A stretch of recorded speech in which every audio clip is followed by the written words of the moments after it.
Okay, ano naman yung solid financial foundation? Paki-type nga, solid.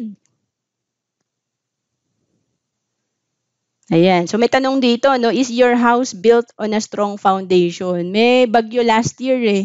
Hindi ako nakatulog, no, kasi may puno doon malapit sa dati namin tinitirhan. Tapos sabi ko, luma na kasi yung bahay na inuupahan namin.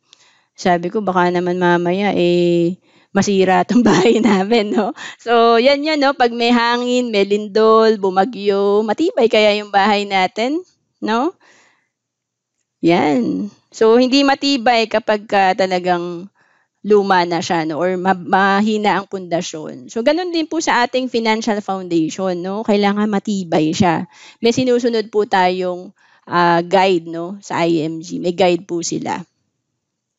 Para kahit may crisis, mawalan ka ng income, magkasakit ka, ma-disable ka, matibay pa rin yung iyong alkansya, yung financial foundation mo.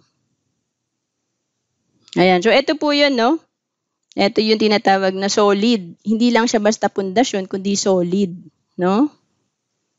So, dati, ang gusto ko lang talaga mag-invest kasi yan naman talaga uso, di ba? Gusto mo lang kumita yung pera mo. No? So, ito, sabi, fund your lifetime money needs, no?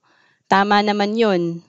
Ito yung magbibigay sa'yo ng passive income na pagka by the time na hindi ka na makapagtrabaho, no?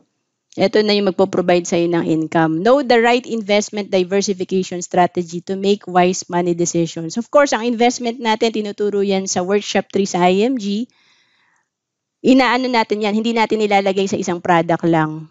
Sabi ng diversification, kinakalat natin sa iba't ibang instruments.